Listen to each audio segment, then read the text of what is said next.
Well, good evening, everyone. Welcome to Stinchfield. What you're looking at there, of course, are the attacks on October 7th. It's hard to believe that it was a year ago today that so many Jews were killed at the hands of those Hamas terrorists.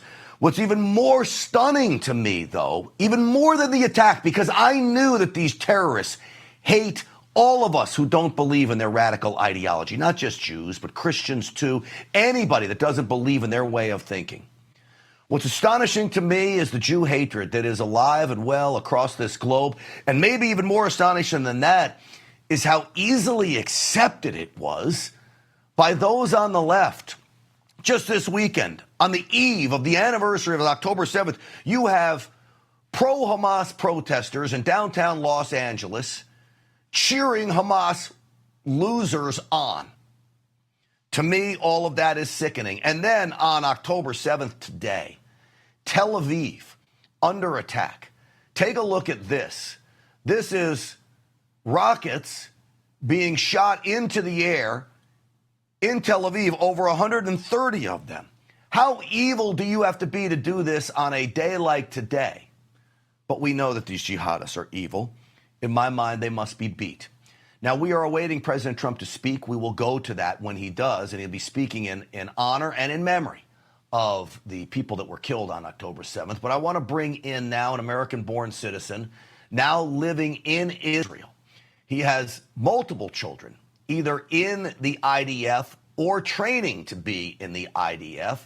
Jonathan Feldstein is with us. Jonathan, welcome to the program. Grant, good evening from Israel. You know, I thought after the stress that we've gone through this past year and the reliving all of it again today, I didn't have any more tears, but I have to say your intro is just so spot on, and it just made me choked up. Thank you for that.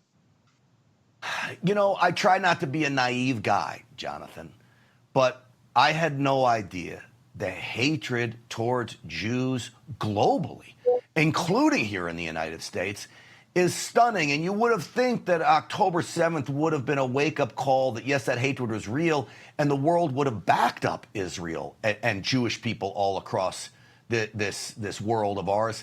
But in fact, it appears to me the exact opposite happened, Jonathan.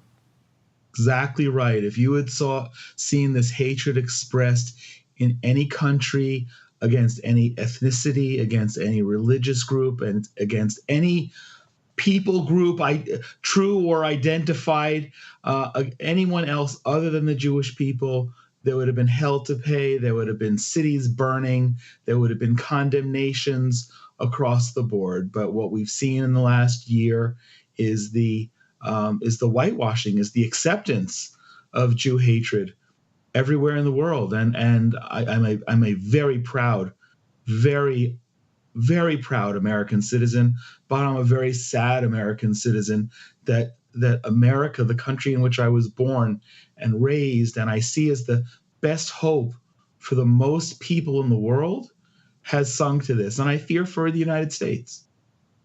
Yeah. Clearly, in the terrorists' eyes, we are the great Satan. Israel's the little Satan. Either way, they look at us as wanting us dead and wiped off the face of the earth. Now, tell me about your story, because God bless your two young boys. These are two young men that are headed into battle. Is that correct? Why don't you tell me their situation right now? My youngest son was just recruited in August, and not yet appropriate to say what he will be in, but he's still in basic training. I will tell you this, that even though he's in basic training, given the situation, he's been on call this entire past 3 weeks that he may be called up. Now, he won't go into combat with a weapon, but all hands on deck type of situation is very real. My oldest son is a reservist. A year ago today, he was called up 4:00 p.m. He walked into the house, and that's how, because we're Orthodox Jews, that's how we found out a little bit about what was going on. Our phones were not on, our TV was not on.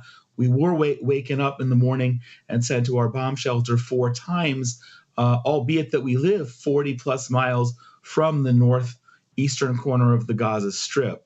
My son spent the next 4 months of his married life in service. More than half of that was in combat in Gaza, actually he said the worst day was arriving in the Gaza border area and going to what is called Kibbutz Kfar Aza on October 8th, where there were still live terrorists that he and other soldiers were engaging. But yeah, he spent 2.5 months in Gaza. One of his friends in his unit, a 36-year-old father of 6, was killed by an RPG. And my son was under fire on a regular basis. It pains me that we live in a situation that we bring our sons to have to be in combat. But I have to tell you, as a Jew, looking back at our history, living where we do in this prophetic place and prophetic time, I'm so proud and I'm so grateful of the privilege that we have to be defending ourselves. I will just add, we just had our 4th grandson 3 weeks ago. And my prayer desperately is that in 20 years from now, when he's in service, that he's not encountering jihadi terrorists still on our borders, that we will have defeated them. Yeah. With men like your sons, good Lord willing, that will happen. Unfortunately, we have leadership in the United States right now that doesn't want Hamas wiped out. They don't want Hezbollah wiped out. You had Kamala Harris on 60 Minutes last night. Let me play a clip from her on 60 Minutes. This is cut 9 for the guys behind the glass, talking about what she really wants for Israel, which is the complete opposite where conservative stands, and in my mind, any lover of freedom would stand on this issue. Roll that. Now, the work that we do diplomatically with the leadership of Israel is an ongoing pursuit around making clear our principles, which include the need for humanitarian aid, the need for this war to end, the need for a deal to be done, which would release the hostages and create a ceasefire. And we're not going to stop in terms of putting that pressure on Israel. Jonathan, a ceasefire will not end Hamas and Hezbollah. And quite frankly, I don't think they'll ever be totally ended. I think these are generational wars that will be fought, but you've got to have the upper hand, and you can't roll over to them. What are the people of Israel, people like yourself, people who have families there, where do they side on all of this? Yeah, I wrote an article a few weeks ago that getting a deal done is not a foreign policy. A ceasefire kicks the can down the road. And again, I don't expect that the U.S. or maybe the U.S. under current leadership, but the U.S. wouldn't and shouldn't get a deal done and have a ceasefire because a war is bad, because a war needs to end. The war shouldn't have started. And it looks like Kamala Harris on that statement is ready to sign the next $10 billion check to the Iranians to empower them, to give them the funds to continue this war, which means continued rockets on us, continued terrorists on us. It's a shameful. It's not even a policy. It's a shameful cop-out. It's one of the reasons that we at the Genesis 123 Foundation are promoting something that I really truly believe can bring peace. It's called solutionforpeaceingaza.com. And it actually, you said it, Grant, it's not a matter of only physically defeating them. We have to change their hearts.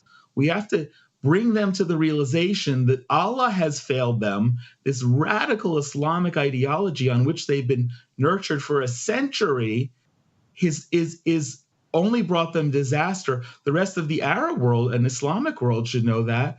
And we're going to actually do something that might allow my grandson to grow up. Yes, he'll be in the army, but maybe he won't be encountering jihadist peers. Just God willing, maybe. Well, it's amazing to think of the joyous time for your family right now of having a new grandson coming in and that sending 2 boys off to war who really, and I'm going to give them a big thank you for all of us here in the United States, Jonathan Feldstein, because they're protecting us just as much as they're protecting Israel. Because if we don't get them there, they will be here. I just read an article already, 29 states. I think the number is higher that these jihadist groups have a foothold in here in the United States. And we're grateful for everything they're doing. I'm grateful for you coming on the program. I'm so sorry for everything Israel is going through, but know that much of us and many of us here in America have your backs. Thank you, Grant. Well, we do know that, and it's a comfort. And look, I have my 8 absentee ballots on the dining room table waiting to send in. So please, God, that and our prayers will affect change. Well, amen to that. Please send them in as soon as you're able to. And again, Genesis 123 Foundation sounds like an amazing group. I urge people to check that out as well. Is there a website people can go to? Sure. Genesis123.co and solutionforpeaceingaza.com. All right, awesome. Jonathan Feldstein, thank you so much. And we'll say a prayer for your children. Thank you for coming on tonight. Thank you, Grant. God bless you. Absolutely, you too. And I would say this, folks, say a prayer for the entire country of Israel. Say a prayer especially today for those victims and families of victims who were suffered so greatly, many of them massacred on October 7th. It is still a war that is being fought that sadly this administration, Kamala Harris, Joe Biden, don't understand how you end it. President Trump does, and I do believe it would end very quickly once he gets into office. All right, I told you we have this event out here at Doral, which is President Trump's property in Miami. It is in honor of the victims of October 7th and to pay tribute to the people of Israel. I want to get out to one of the speakers. Who is this that's speaking right now, guys? Congressman Carlos Jimenez is at the podium. Let's listen in as we await President Trump. With Israel, because Israel's enemies are the enemies of the United States.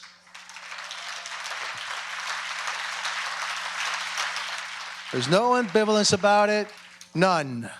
They are our enemies. Iran is our enemy. Hezbollah is our enemy. Hamas is our enemy. The Houthis are our enemies. And those that help them are our enemies. And first, the only thing standing between them and us is Israel. So yeah, I'm gonna stand with Israel, and I'm gonna give them, in my role in Congress, I'm gonna give them everything that they need. And yeah, I'm gonna say, yeah, you gotta do what you gotta do. And we need to learn from the state of Israel that the United States has to do what the United States has to do. And frankly, there's something else I'm going to fight for. I'm going to fight for our freedom in this country.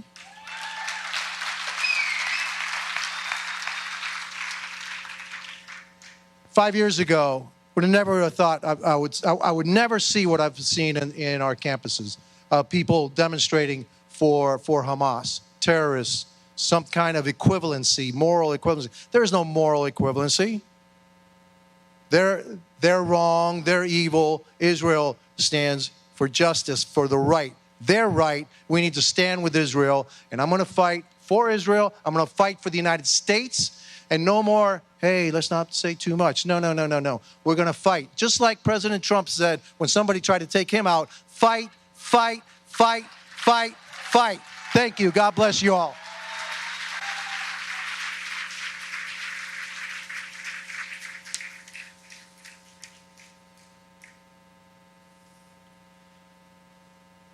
Interspersed with some of the remarks are going to be some stories. Allow me to share a story of a father who had to bury his son twice. On October 7th, at the base, the Gaza border, as the base was overrun, there was a soldier who stood in his pillbox at the top, never left his post, and fought until his ammunition ran out, saving scores of his colleagues and killing, by some Israeli army estimates, 60 or 70 terrorists. In their brutality, when he was killed, they beheaded him. The family had a funeral for his body, but it was not until months later, in a daring raid that the Israeli government and the Israeli soldiers put their lives on the line, going into a bar in Gaza and retrieving the head of this heroic soldier. The father said, "I have buried my son twice." Ladies and gentlemen, this is not a discussion. This is good versus evil, period. To light the next candle is Congresswoman Maria Salazar.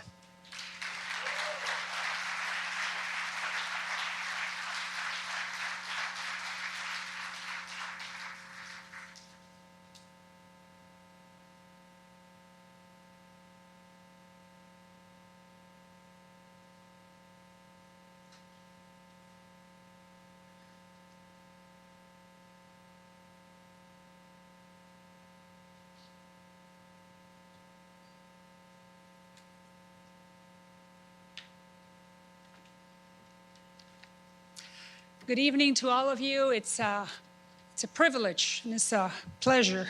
It's an honor to be here, standing in front of all of you and thinking that I am one of you. I belong to the House Foreign Affairs Committee, and I can remember about that evil that my colleagues Mario and Carlos were talking about, and unfortunately, we feel it and we see it every time we have to take a vote when it comes to Israel. On October 7th, a day that for sure will live in infamy, Hamas hoped to crush the soul of Israel, perpetrating something that you already know, the bloodiest massacre of Jewish people since the Holocaust. From these ashes of terror, Israel rose like a phoenix, emitting rays of its relentless spirit. Yet, in the face of unfathomable brutality on innocent Israelis, in the face of Iran's seven-front attack against the Jewish state, because that has been developing throughout this year, there are still those who condemn Israel and seek to justify the unjustifiable. And that's what I see in the House Foreign Affairs Committee very frequently. They're weaponizing this tragedy. They're injecting our institutions, the Ivy Leagues, the halls of Congress, with anti-Semitic venom. Today, we come together not only to mourn those we lost, but to never forget the terror that they had to go through and lived, but also to declare with no apologies that these forces who are seeking to harm will never prevail. They will never prevail. Why? Because Israel will never surrender, because the United States will never waver in its support for the Jewish people if there are people like Mario, Carlos, and myself, and Senator Scott in the United States Congress. Today, we reiterate one more time that we stand firmly with Israel, that we're not necessarily here to mourn defeat, but to pay tribute to the spirit of the Israeli people, that no enemy can conquer and that no terror can erase. I repeat, Maria Salazar, District number 27, representing the city of Miami, having probably one of the most important Jewish communities in the United States. You can count on my support to support what I consider the promised land. Vote after vote after vote.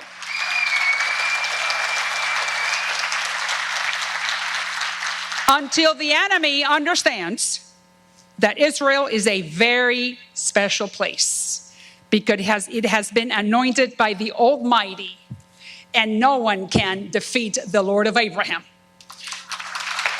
So we stand with Israel. We stand with Israel. We stand with Israel. Thank you for the opportunity, Rabbi.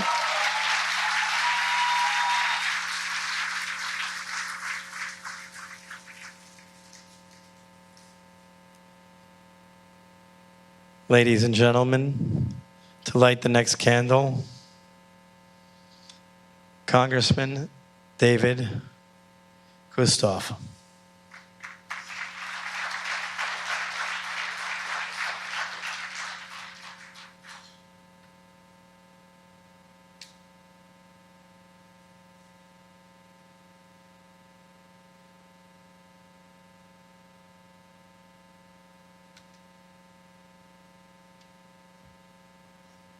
Good evening. I'm David Kustoff. I represent Tennessee's 8th Congressional District.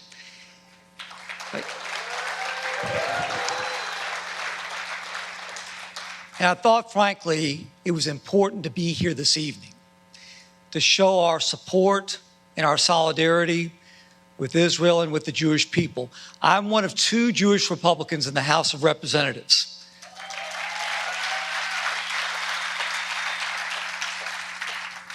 I think we're going to have a third after November. But I must tell you that several months ago, I traveled to Israel, went to the kibbutz, went to the Nova Music Festival site.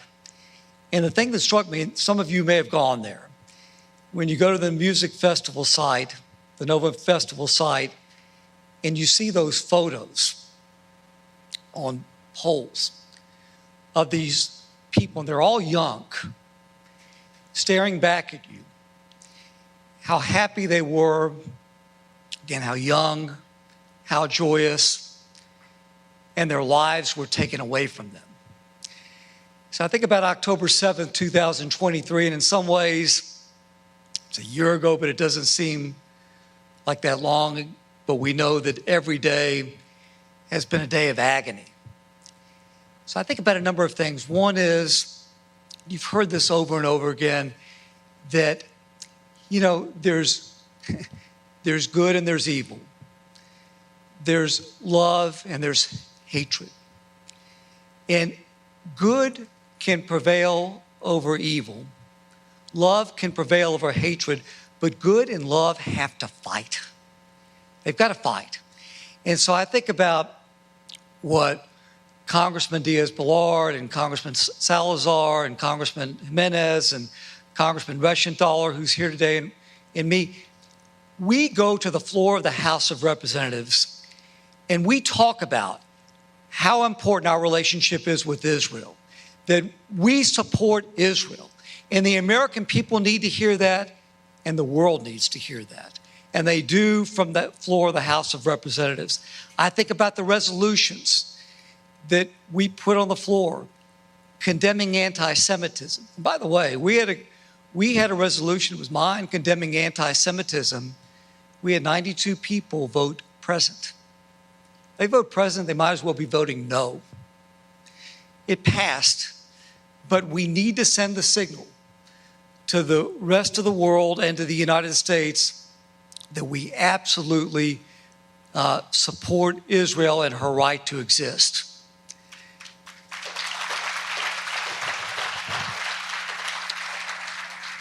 Rabbi, the district that I represent, the 8th Congressional District of Tennessee, it may be the most conservative district in the state of Tennessee. It's probably the most evangelical. But I'm going to tell you the message that I get from my constituents each and every day. And that is, Congressman, we must unequivocally support Israel. I get that every day. So Congress has to continue to give this message. But I tell you, I think about Prime Minister Netanyahu's joint address to Congress several months ago. And he said it so well and so efficiently. And that is that Israel's enemies are the United States enemies. We share the same enemies. They're common. And we've got to make sure the anti-Semitism that's been so explicit in this nation and around the world, we've got to fight it. And we've got to condemn it. And I realize it starts with people like us in the legislative branch, but also in the executive branch. And you think about what Prime Minister Netanyahu said. Those enemies, they only respect and frankly fear strength. And that's from the executive branch. In November, the American people have a choice. I know who Iran and the proxies of Iran are rooting for to win the election, and you do too. We've got to make sure that we send that strong signal from the White House to Congress and all over the nation that the United States will absolutely and ultimately stand with Israel and with the Jewish people and condemn anti-Semitism. And we're going to continue to do that. And so I say this to you all. May God bless Israel. May God bless the United States of America. Thank you all very much.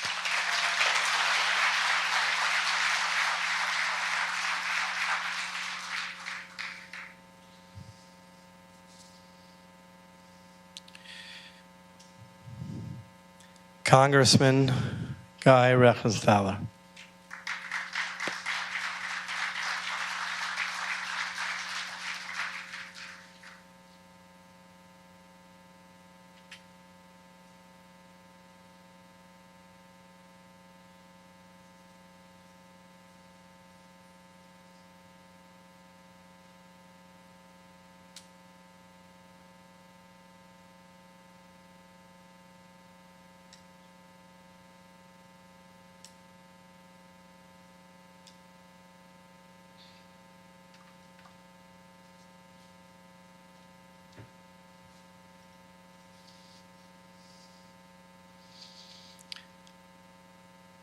As I said, we're blessed in Florida to have great leadership. I'd like to call upon Speaker of the States, the future Speaker of the State Senate, Daniel Perez, a longtime stalwart friend of Israel.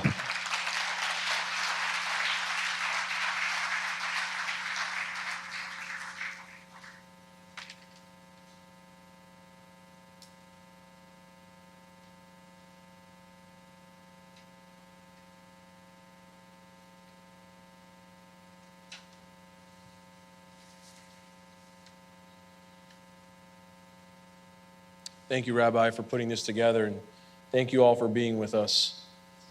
Everyone deserves to feel safe in their own home, just as Israelis do in Israel, where the right to security and peace of mind is fundamental to daily life.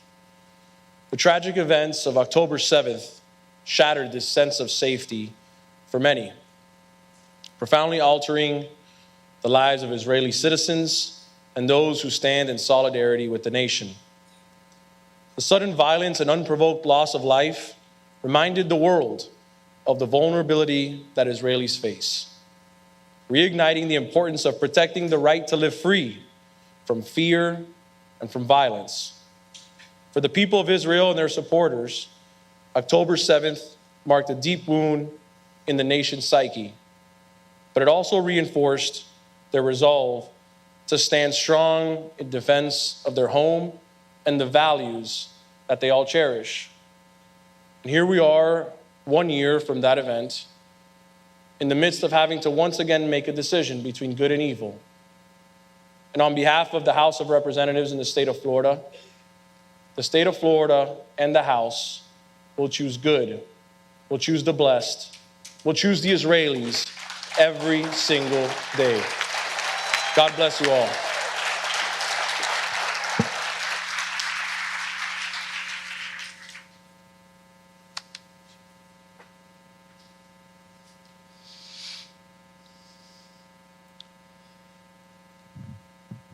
Someone who I wish I would never have to call up to light a candle.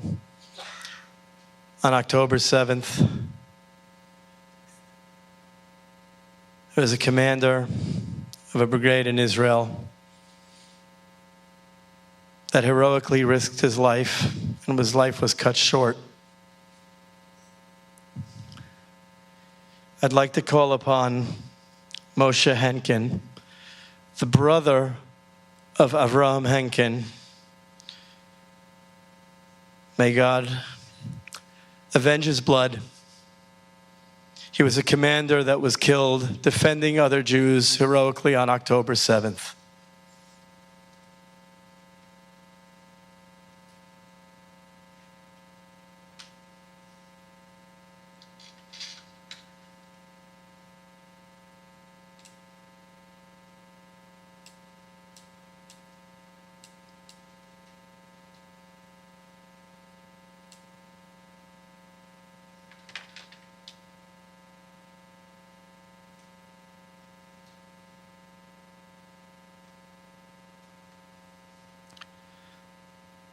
I'd like to call upon Ambassador Lana Marks to please light a memorial candle.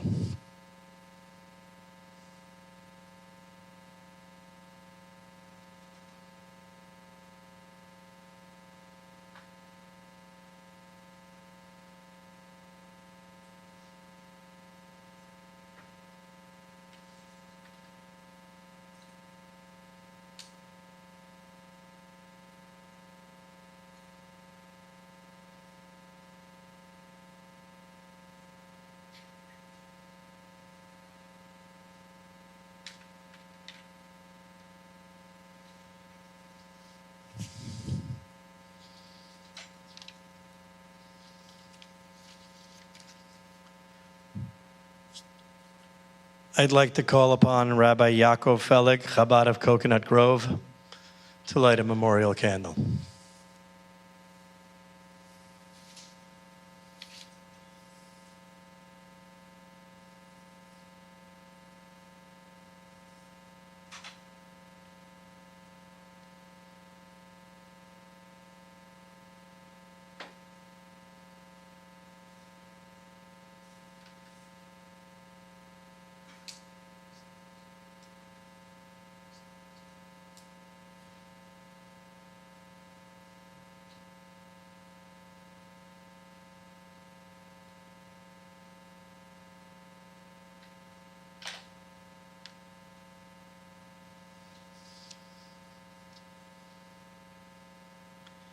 I'd like to call upon State Senator Ileana Garcia.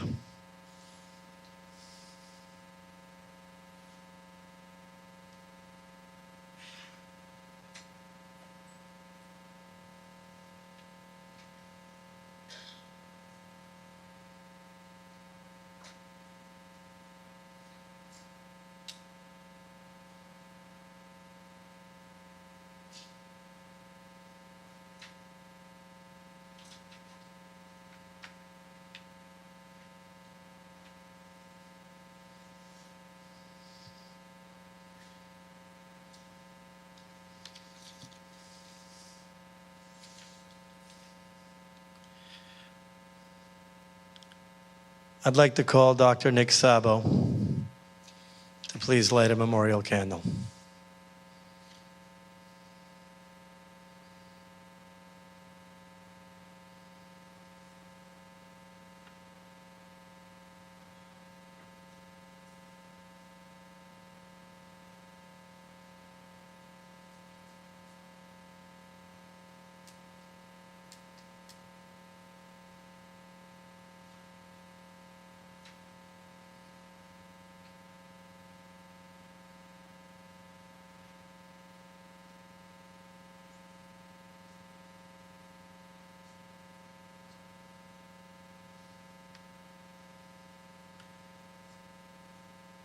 I'd like to call upon Major Collado from the Florida Highway Patrol, who on October 7th, he and the dedicated Florida Highway Patrol immediately went into action and provided synagogues, schools, and Jews with a measure of comfort to know that they were protected that day.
Major Collado lit the candle on behalf of Florida Highway Patrol Executive Tom Kerner, who is watching live but is called to Tallahassee to work with the impending storm.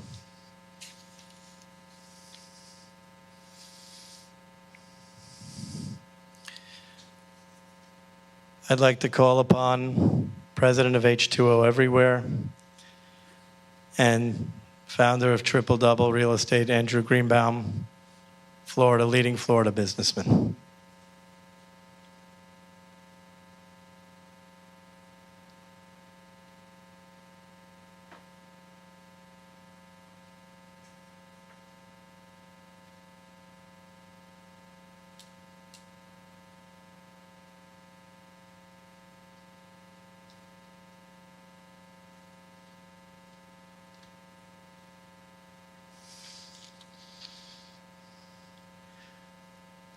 I'd like to call upon Oren Katan, one of the organizers of today's event.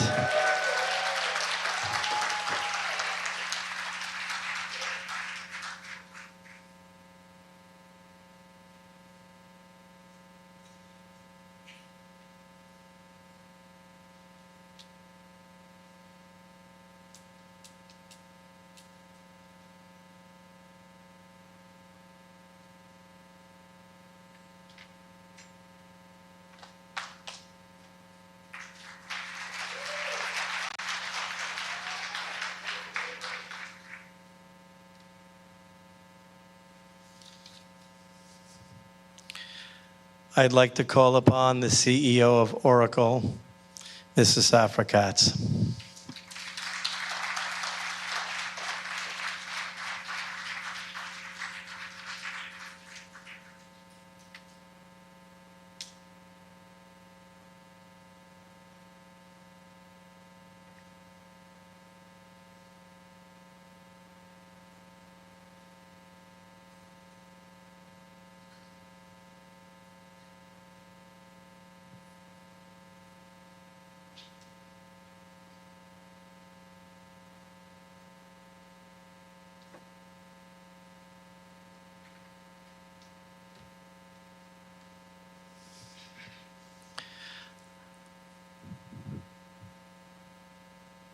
I would like to call upon Mr. Gal Tirosh to please light a candle.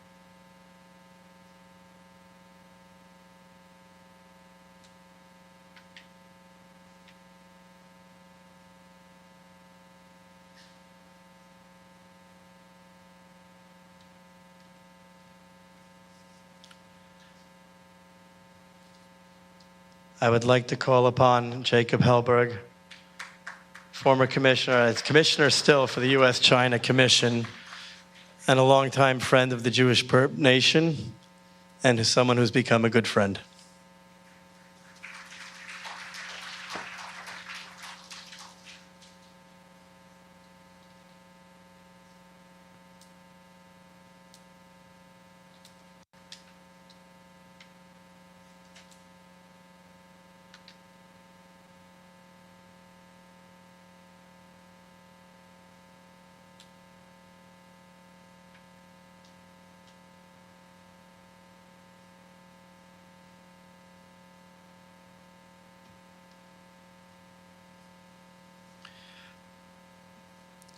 I would like to call upon Ezra Cohen, former acting Undersecretary of Defense for Intelligence and Security.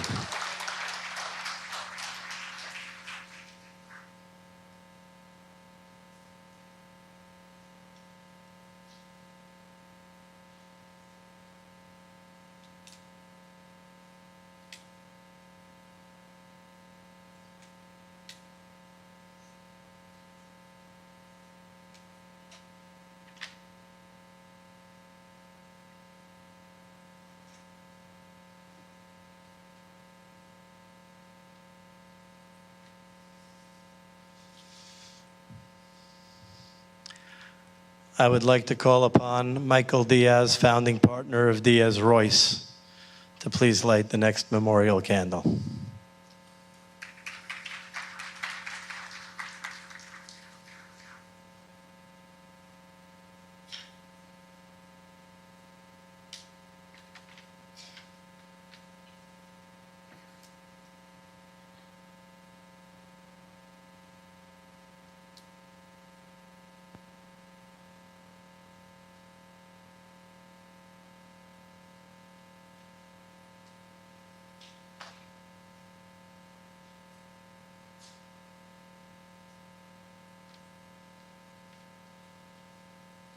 I'd like to call upon Joseph Rosenbaum, founder of Rosenbaum Acevedo, to light the next candle. Joe has many friends who were affected by what occurred in the kibbutzim in the south.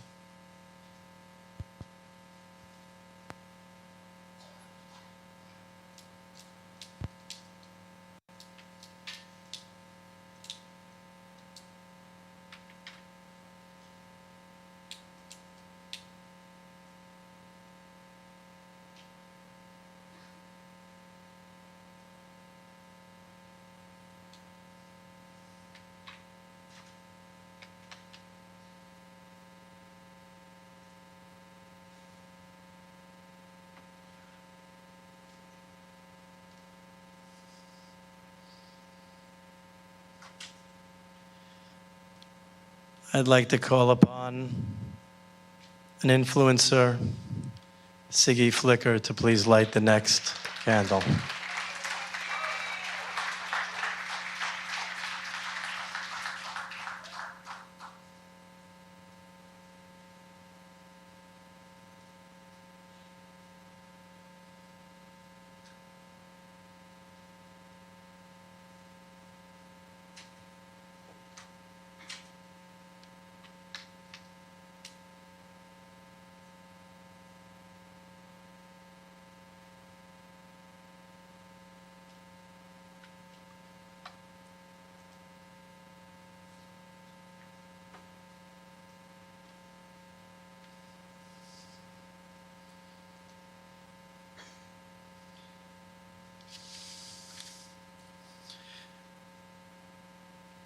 I would like to call upon the president of the Latino Coalition for Israel and co-chair and founder of the National Task Force Combating Anti-Semitism, Mario Bromnick Esquire.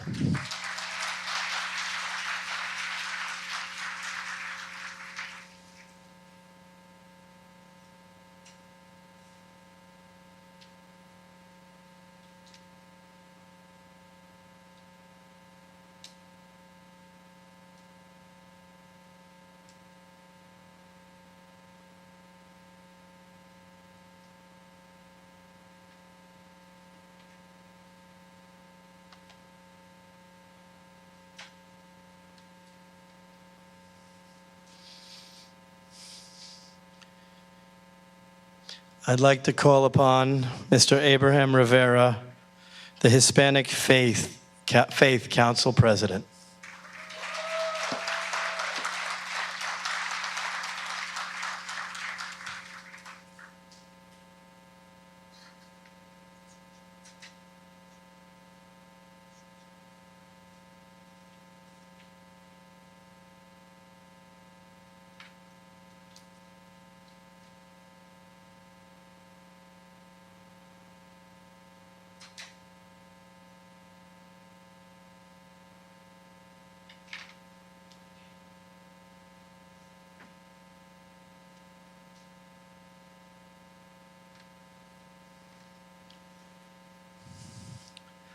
A longtime friend of the president, Mr. Stephen Witkoff.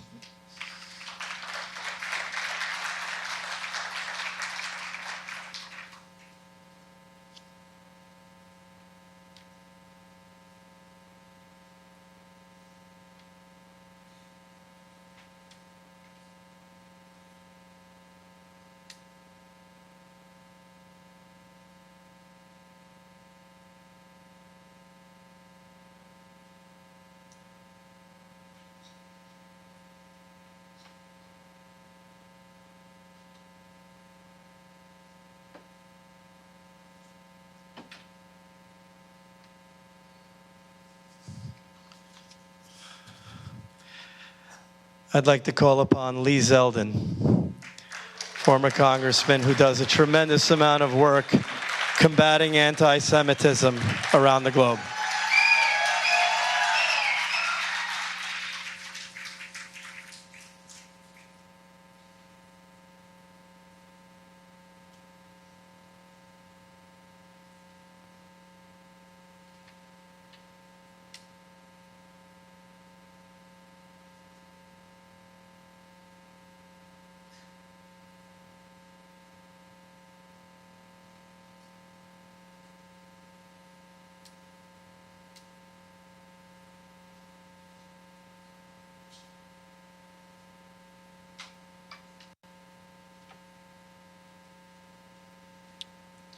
The events of October 7th were thousands of miles away from home, but in a way didn't feel any closer to home. We can't forget how we felt, the emotions that were within us, the resolve of the Israeli people. I believe that this attack on Israel would have never happened if President Trump was in the White House.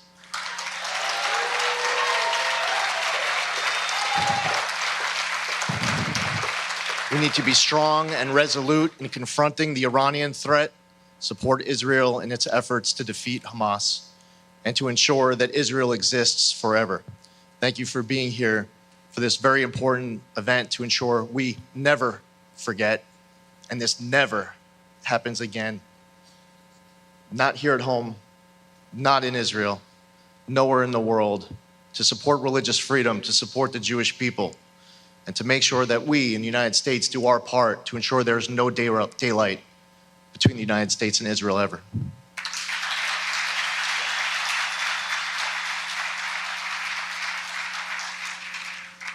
I would like to call upon Rabbi Mordechai Palgon, one of the directors of Yeshiva Torah Semes.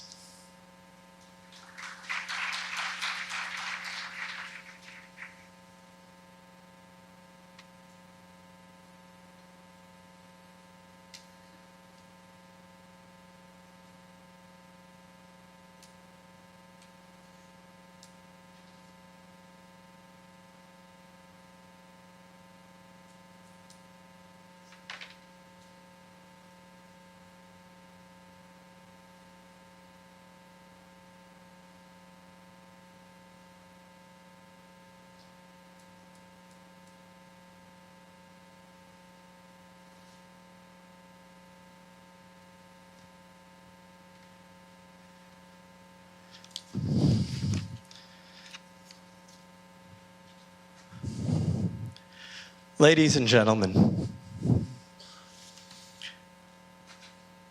to light the last 3 candles of this portion of the ceremony are 3 Holocaust survivors. When they heard never again, they thought never again. Little did they ever believe that we'd be standing here in 2024 at a memorial service for 1,200 Jews killed on one day. I'd like to call to the stage, and ladies and gentlemen,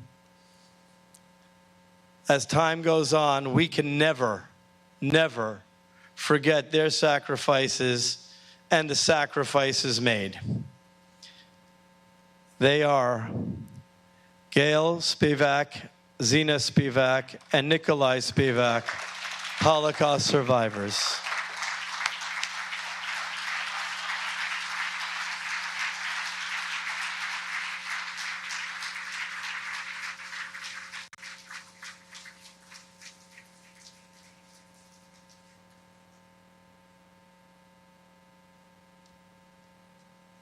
And the correction, one of them was not here, and we were joined and blessed to be joined by another survivor, Yvonne Stein.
I have been asked to deliver a message that not again, never again, and may God bless President Trump.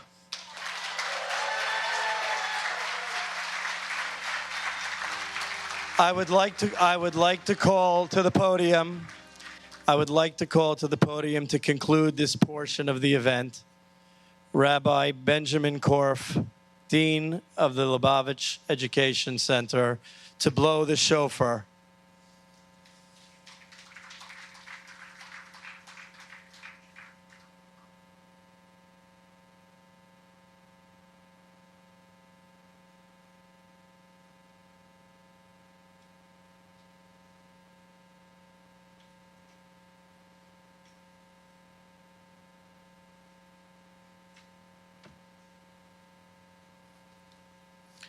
The blowing of the shofar is the sign of a higher calling, something that President Trump demonstrated today by visiting the gravesite of the Lubavitcher Rebbe, the leader of the Jewish people in this generation, and calling and praying for the return of our hostages and peace.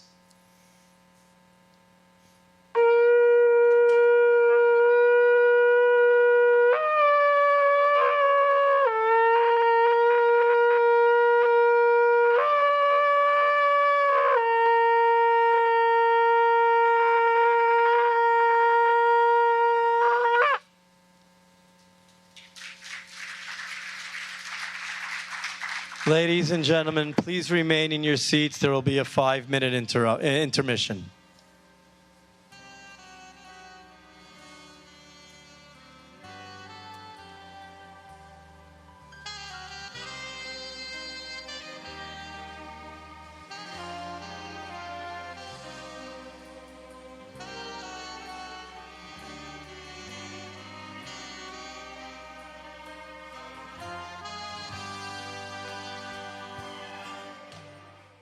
Well, folks, what you're looking at is the ballroom at Doral in Miami, where President Trump is set to speak tonight.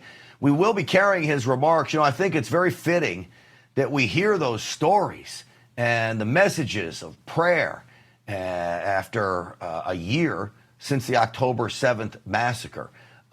Just an absolutely horrible year when you think about the amount of hatred towards the Jews that has been exposed. And where does this come from? It comes from those on the left. I even was shocked by it. You even had those in mainstream media that was coming out with a tolerance and an acceptance of the hatred, which was quite stunning to me. All of this on a day, October 7th today, where we had 130 missiles lobbed by Hamas into Tel Aviv. Mostly shot down, thankfully, the Iron Dome working in Israel. But if you want to see how evil a terror organization is, on the anniversary of the day that they invaded Israel and slaughtered over 1,000 Israeli citizens, they lobbed missiles into Tel Aviv. That's the kind of thing that's just about as bad as it gets.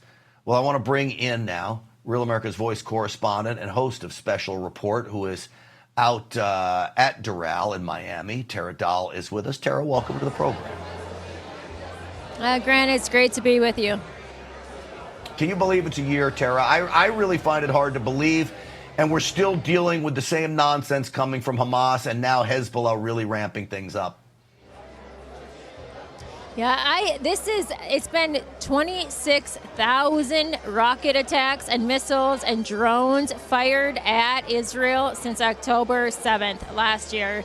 And so it is not actually, surprising on this day when they're out there, honoring the lost, honoring the horrific attack on October 7th, and then they're having to take shelter. I just got back from Israel, and they are under constant fire. People do not understand that it is so abnormal, and they have normalized living in a war lifestyle. That is normal to them, and that shouldn't be normal to anyone, Grant. No, it shouldn't, Tara. Earlier in the show, before we went to this event, I had played sound clips of Kamala Harris insisting that Israel stand down and go towards a ceasefire. I want to play the opposite of that, okay? This is the now new leader of Hamas. We've translated it for you, and I want everyone at home to listen to what this animal is saying as Kamala Harris is calling for a ceasefire and not to go after these people. Tara, take a listen to this, and I'll get your response. Jihad by money is great, but it is no longer enough. We want jihad with weapons and the sacrifice of lives. We should open additional fronts. The enemy is fighting us everywhere, and we should fight it the way it fights us. Tara, that's not somebody that you ceasefire with. There's no way anybody wins with Israel standing down, other than the terrorists. Yeah, absolutely. The whole talk, Grant, of ceasefire is just, it's absolutely mind-blowing. There shouldn't even be conversations. You know, they live like they're living the 6th century.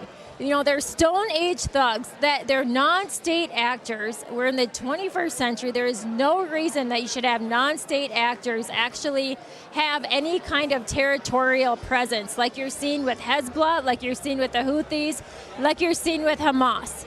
And they're a U.S. designated terrorist organization. So why do we have an administration that wants a ceasefire, basically allowing them to continue their attacks against Israel? It makes absolutely no sense, and it should be completely disregarded. Yeah. I think the entire dynamics of that war over there changes when President Trump gets into office. I'll let you sum that up, if you can, in just about 30 seconds, Tara. Yeah, I mean, just like what we saw with the ISIS caliphate, here you had the generals telling President Trump that you couldn't destroy the ISIS caliphate. It would take years. Well, what did he do? He came in there, he flew over to Iraq. He got it done within weeks to months, and he finished it. It should never have started. Obama allowed an ISIS caliphate. Obama allowed an ISIS terrorist to actually hold territory, and that's what we're seeing in the Biden-Harris administration. But he'll come in there and he'll clean house, and I think you actually will see peace, historic peace as well with Saudi Arabia that we've never seen before. I think, Tara, you are spot on, as always. We appreciate you weighing in tonight as we await President Trump. Tara Dahl, thank you. And, folks, we're going to kick it now over to Studio 6B. They'll pick up where we normally leave off on a normal night. But, again, President Trump is set to speak tonight. And, of course, as we are leading up to this election that is so important, our commitment is to let you hear every time President Trump has to speak, because it couldn't be more important than now. We are in crunch time, folks. Stinchfield's Army rolls. Let's throw it over to 6B.